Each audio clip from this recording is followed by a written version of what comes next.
لو أنزلنا هذا القرآن على جبل لرأيته خاشعا متصدعا من خشية الله.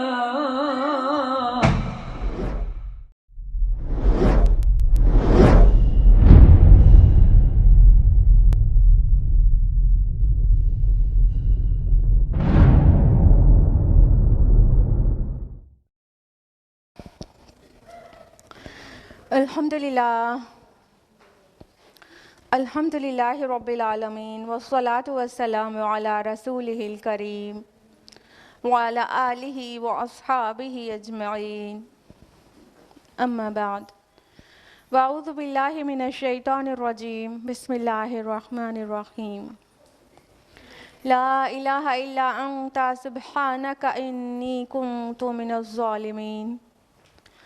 بسم اللہ الرحمن الرحیم. وَلَقَدْ يَسَّرْنَا الْقُرْآنَ لِلذِّكْرِ فَهَلْ مِن مُدَّكِرٍ.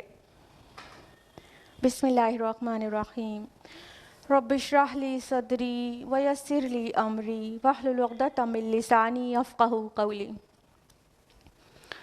میری عزیز سامعات، درس قرآن مجید میں آپ کا تہہ دل سے خیر مقدم ہے. السلام علیکم ورحمۃ اللہ وبرکاتہ. کیسے آپ سبھی لوگ؟ جو لوگ میرے سامنے بیٹھے ہیں اور جو لوگ زوم پر دیکھ رہے ہیں، سبھی لوگ خیریت سے ہیں؟ الحمدللہ.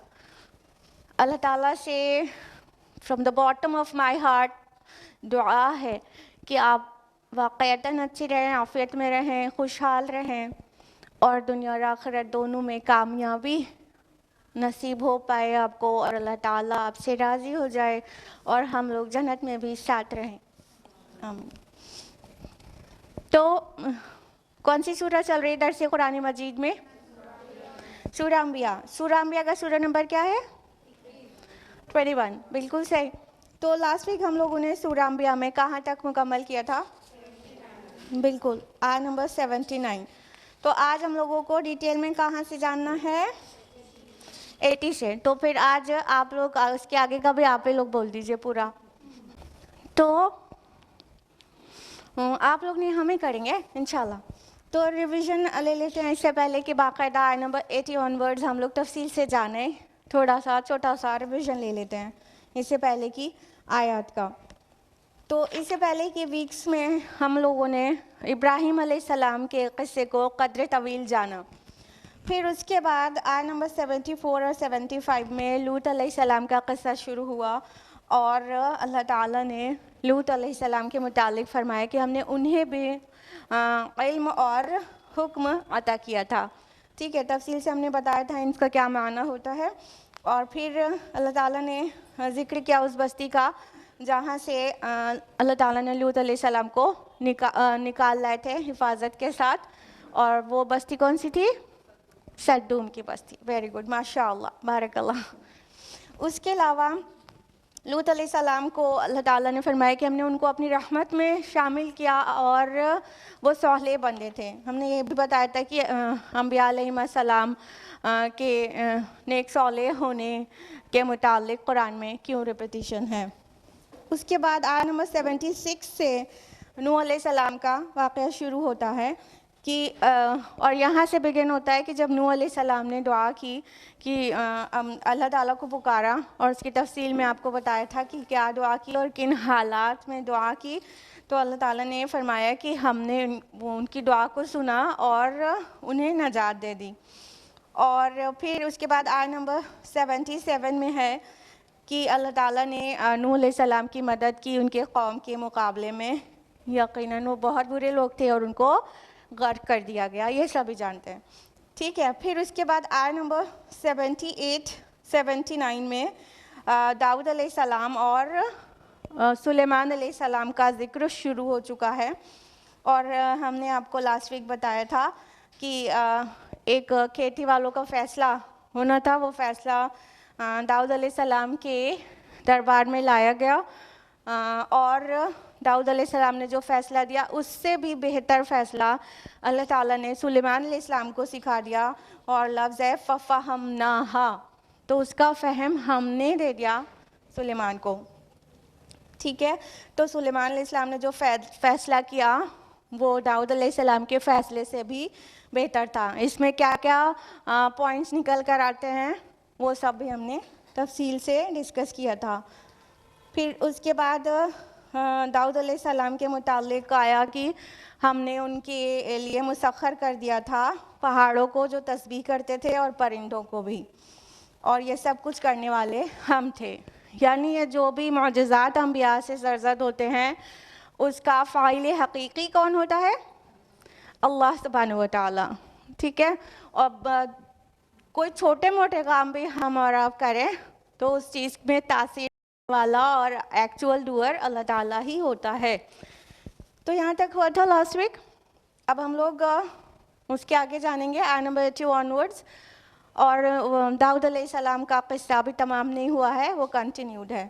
اور آیت نمبر 80 ہے اعوذ باللہ من الشیطان الرجیم بسم اللہ الرحمن الرحیم وعلمناہ صنعۃ لبوس لکم, اور ہم نے انہیں تمہارے لیے لباس کی صنعت سکھائی.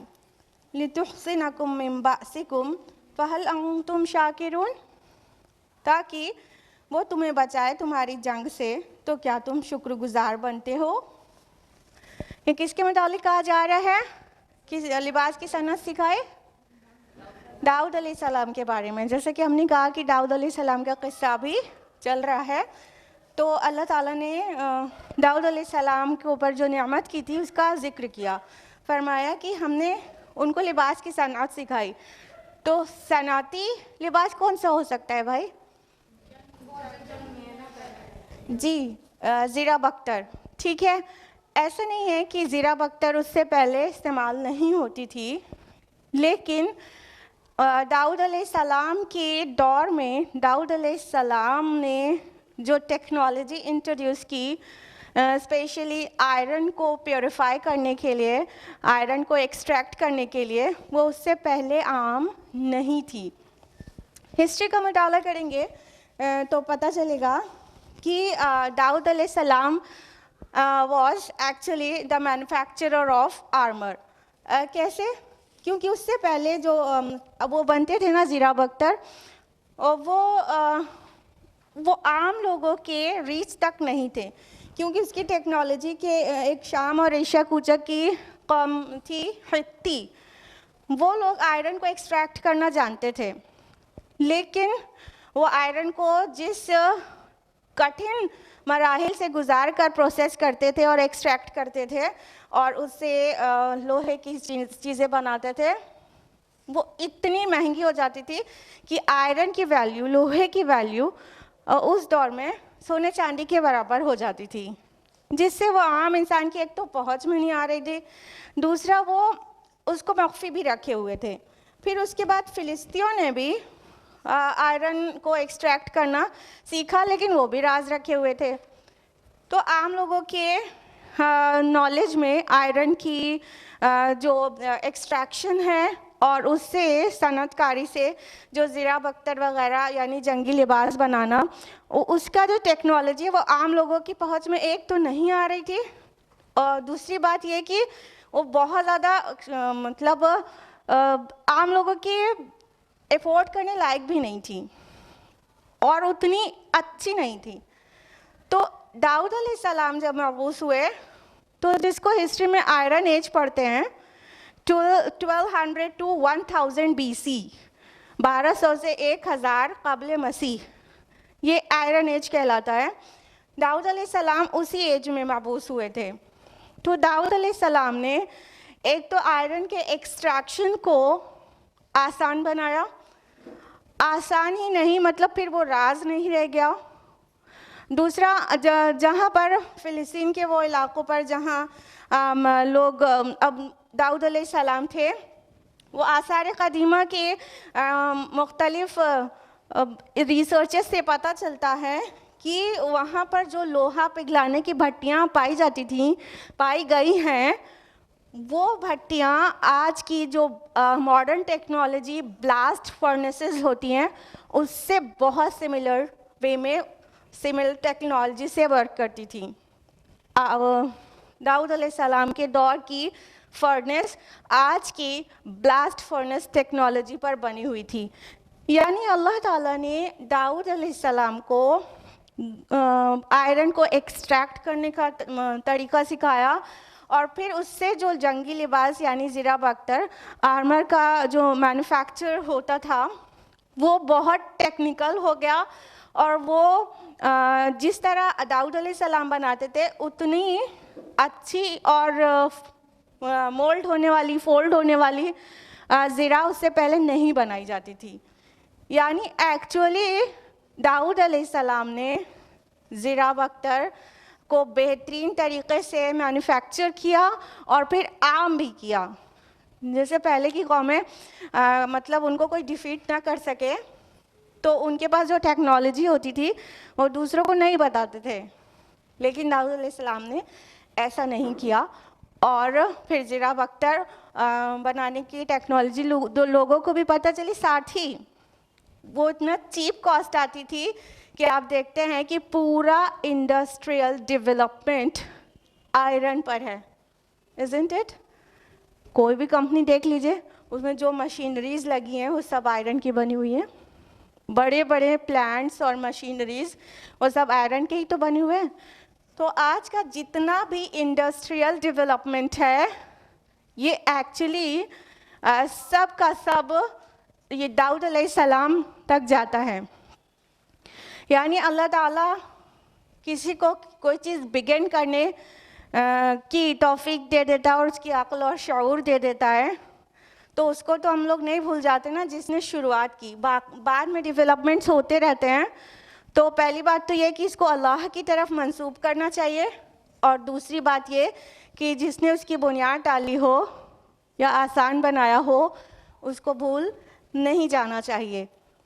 جیسے کہ آج ماڈرن ٹیکنالوجی کمپیوٹرز چاہے سپر کمپیوٹرز ہی کیوں نہ ہو, مین فریم کمپیوٹرز کیوں نہ ہو, لیکن جب کمپیوٹر کا نام آتا ہے تو چارلس بیبیج کو کوئی بھول نہیں جاتا. جبکہ چارلس بیبیج کا انالیٹیکل انجن اور ڈیفرنس انجن اتنا ڈفرینٹ تھا آج کے کمپیوٹر سے کہ زمین آسمان کا فرق ہے, لیکن چونکہ اسی کی ایڈوانسمنٹ کے بعد آج کا ماڈرن ڈے کمپیوٹر وجود میں آیا, لہٰذا چارلس بیبیج کو تو نہیں بھول جاتے ہم لوگ, لیکن داؤد علیہ السلام کو بھول جاتے ہیں. تو اللہ تعالیٰ فرما رہے ہیں فَهَلْ أَنْتُمْ شَاكِرُونَ, کیا تم شکر گزار بنتے ہو؟ ایک تو اللہ کے شکر گزار کہ اس نے سکھا دیا, ساری سائنس ٹیکنالوجی سب اس کی سکھائی ہوئی ہے, اس کی پڑھائی ہوئی ہے. دوسرا, جو لوگ ہم سے پہلے آئے they have contributed, اور ان کے کنٹریبیوشن کو ہمیں ایکنالج کرنا چاہیے. تو ان کا کیا شکر کرتے ہو؟ تو اللہ تعالیٰ کا بھی شکر, and the people came before us, ان کا بھی ایکنالجمنٹ اور شکر. اس آیت سے کچھ مسائل بھی نکل کر آتے ہیں. پہلی بات تو یہ کہ اللہ تعالیٰ کے قریب ترین بندے اہل اللہ, ان کے لیے کوئی دنیا کا کام کرنا یہ معیوب بات نہیں ہے. یعنی نبی ہے اور دنیا داری, معاذ اللہ لوگ دنیا داری سمجھے اگر اس کو سائنس ٹیکنالوجی کو, تو نبی ہے یا اللہ کا ولی ہے اور دنیا کا کام کر رہا ہے, اسلام میں اس میں کوئی عیب نہیں ہے. تو کسی کو اللہ کا ولی ہونے پر صرف اس لیے شک نہیں کیا جا سکتا کہ وہ تو دنیا کے بہت سارے کام کرتے ہیں, وہ تو آفس میں بیٹھے رہتے ہیں, یا تو وہ تو مطلب صنعت و حرفت کا کام کرتے ہیں. ٹھیک ہے. دوسری بات یہ کہ دستکاری سے معاش حاصل کرنا یہ عین جائز ہے, اور بلکہ ہمارے اسلاف اور انبیاء کا بہت بار پیشہ بھی رہا ہے. تیسری بات یہ اس سے اخذ کی جا سکتی ہے کہ اسباب کا استعمال توکل کے منافی نہیں ہے. یعنی جب ہم مینس یوز کرتے ہیں تو اس کا یہ مطلب نہیں ہوتا وی ڈونٹ ٹرسٹ اللہ سبحانہ و تعالیٰ. اسباب کا استعمال کرنا چاہیے, لیکن توکل اللہ پر کرنا چاہیے. تو اسباب کا استعمال کرنے کا مطلب یہ نہیں ہے کہ توکل اللہ پہ نہیں کر رہے ہیں. جب ہم سوچیں کہ یہ جو چیز ہے اسی سے سب کچھ ہو گیا, توکل بھی اسی پر کر لیں اور پھر اس کی غیر موجودگی میں پھر کوئی ہمارا بیڑا پار نہیں لگا سکتا, تو ابھی غلط ہو گیا. کلیئر ہے؟ تو اسباب استعمال کریں لیکن توکل اللہ پر کریں. لیکن اسباب کو استعمال کیا جائے تو پھر یہ کوئی غلط فہمی نہیں پال سکتا کہ اللہ پر توکل نہیں کیا جا رہا ہے. تو اس طرح سے داؤد علیہ السلام پر اللہ تعالیٰ نے اتنی نعمتیں نازل کی تھیں. اچھا, اس کے کچھ تفاسیر یہ بھی آتی ہے کہ داؤد علیہ السلام کے لیے اللہ تعالیٰ نے لوہے کو اتنا نرم کر دیا تھا کہ وہ جس طرح سے چاہتے تھے اس کو مولڈ کر لیتے تھے. یعنی جیسے موم ہوتا ہے, موم کو ہاتھ سے شیپ دیا جا سکتا ہے, اسی طرح بعض مفسرین کا ماننا ہے کہ لوہا ان کے ہاتھ پر اتنا نرم تھا, ان کے حساب سے فلیکسیبل تھا کہ وہ مولڈ کر سکتے تھے. واللہ عالم, اللہ کے نبی تھے, شک کرنے کی کوئی ضرورت نہیں ہے. آیت نمبر 81 ہے وَلِسُلَيْمَانَ الرِّيحَ عَاصِفَةً تَجْرِي بِأَمْرِهِ إِلَى الْأَرْضِ الَّتِي بَارَكْنَا فِيهَا. اور ہم نے مسخر کر دیا تھا سلیمان علیہ السلام کے لیے تیز چلنے والی ہواؤں کو جو اس کے حکم سے چلتی تھیں اس سرزمین کی طرف جس میں ہم نے برکت عطا کی تھی. وَكُنَّا بِكُلِّ شَيْءٍ عَالِمِينَ, اور ہم تمام چیزوں کا علم رکھنے والے ہیں. اب سلیمان علیہ السلام کا تذکرہ آ رہا ہے بقدر تفصیل کہ اللہ سبحانہ تعالیٰ فرما رہے ہیں کہ ہم نے سلیمان کے لیے تیز چلنے والی ہواؤں کو مسخر کر دیا تھا. یعنی اللہ تعالیٰ نے سلیمان علیہ السلام کو ہوا پہ مطلب ان کے لیے مسخر کر دیا تھا. اس کے کئی معنی نکال سکتے ہیں. بعض کا کہنا ہے کہ ہوا کو مسخر کر دینا مطلب ان کی مرضی سے چلتی تھیں جدھر وہ چاہتے تھے, اور بعض اس کو ایکسپلین اس طرح سے کرتے ہیں, اس کی توجیح اس طرح سے کرتے ہیں کہ چونکہ ان کے کنگڈم میں وہ بادبانی جہاز تھے, وہ اتنے ڈیولپمنٹ ہو گیا تھا اور امپورٹ ایکسپورٹ کا بزنس اتنا ڈیولپڈ ہو گیا تھا ان کے دور میں, سلیمان علیہ السلام کے دور میں, کہ ان کا ہمیشہ کوئی نہ کوئی بادبانی جہاز کا بیڑا ایک سمندر کے ایک کنارے سے دوسرے کنارے کی طرف جاتا ہی رہتا تھا, چاہے آتا تھا چاہے جاتا تھا. یعنی ویسٹ میں میڈیٹرینین سی اور ساؤتھ میں ریڈ سی کی طرف کوئی نہ کوئی بیڑا رہتا ہی تھا. تو یہ جو آمد و رفت تھی بادبانی جہازوں کے بیڑوں کی, وہ ان کے لیے بہت آسان کر دی گئی تھی. یعنی ان کا جو ایکسپورٹ امپورٹ کا ورک تھا ان کے کنگڈم میں وہ بہت ترقی پذیر ہوا. لہٰذا یہ بھی سمجھا جاتا ہے, اور آپ کو پتہ ہوگا بادبانی کشتیاں یا جہاز ہوتے ہیں وہ ہوا کے رخ کے حساب سے ہی چلتے ہیں. یعنی ہوا کا رخ جدھر ہوگا بہت میٹر کرتا ہے کہ جہاز اس طرح سے چلے گا. یہ جو بعد میں موٹرڈ شپس آئے ہیں تو وہ جو ہے وہ ٹیکنالوجی الگ ہے. پہلے جو بادبانی کشتیاں اور جہاز تھے, دیکھا ہوگا پردوں میں, بڑے بڑے پردوں میں مطلب وہ شپس ہوتے تھے یا تو کہہ سکتے ہیں کشتیاں ہوتی تھیں, اس پہ بڑے بڑے پردے ہوتے تھے. تو وہ ہوا جس طرح سے اس پر پڑتی تھی اس طرح سے وہ چلتے تھے. اگر اپوزٹ ڈائریکشن میں ہوا چل رہی ہو تو پھر وہ بادبانی کشتی سے صحیح جگہ پہ نہیں جایا جا سکتا تھا.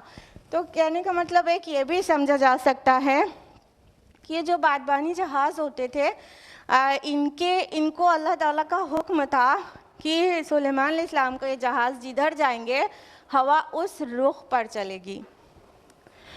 اور یہ بھی ہے کہ سلیمان علیہ السلام کے جو جہاز ہیں یا ان کا ہوائی سفر ہے وہ بہت فاسٹ تھا, جس کا ذکر سورہ سبا سورہ نمبر 34 آیت نمبر 12 میں آیا ہے. کہ ایک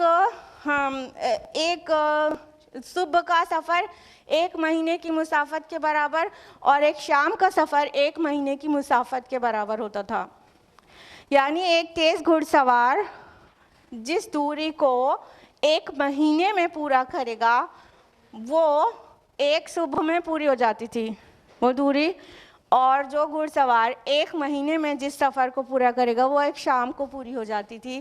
سلیمان علیہ السلام کی سفر کی دوریاں طے ہو جاتی تھیں. تو اس طرح سے بھی اللہ تعالیٰ نے الابوریٹ کیا ہے کہ سلیمان علیہ السلام کے لیے ہوا کو اللہ تعالیٰ نے کتنا مسخر کر دیا تھا. تو اور یہاں پر جو ذکر آیا بارکنا فیہا, اس زمین پر, اس سرزمین پر جس میں ہم نے برکت رکھی ہے. یہ کون سی سرزمین کی بات ہو رہی ہے؟ بالکل شام اور فلسطین. پہلے تو پورا علاقہ ایک ہی تھا, تو وہ شام اور فلسطین کی بات ہو رہی ہے. اور یہ کہ اس سرزمین میں اللہ نے برکت رکھی تھی. قرآن میں اور بھی مقامات پر اس کا ذکر ملتا ہے, جیسا کہ سورہ اسراء سورہ نمبر 17 آیت نمبر 1 میں سبحان الذی اسریٰ بعبدہ لیلا من المسجد الحرام الی المسجد الاقصی الذی بارکنا حولہ. اس سرزمین کی طرف لے گیا اللہ تعالیٰ, مسجد حرام سے مسجد اقصی کی طرف, جہاں پر ہم نے برکت رکھی ہے جس کے ماحول میں. تو وہ شام یا فلسطین یا دونوں ہی کہہ سکتے ہیں, اس سرزمین میں اللہ نے برکت رکھی تھی. اس میں کیا کیا برکتیں تھیں اس کا موقع نہیں ہے ابھی, تفصیل میں بتایا ہے. مادی برکتیں بھی تھیں اور روحانی برکتیں بھی تھیں. تو اللہ تعالیٰ فرما رہے ہیں کہ جو بھی سلیمان علیہ السلام کے لیے انہوں نے ہوا کو مسخر کر دیا تھا. اب ایک بڑے لطیف نقطے کی طرف امام رازی رحمہ اللہ نے لوگوں کی اٹینشن کی ہے کہ والد کے لیے کثیف ترین چیز کو مسخر کر دیا گیا. One of the hardest thing is stone, پہاڑوں کو مسخر کر دیا گیا. کس کے لیے؟ داؤد علیہ السلام کے لیے.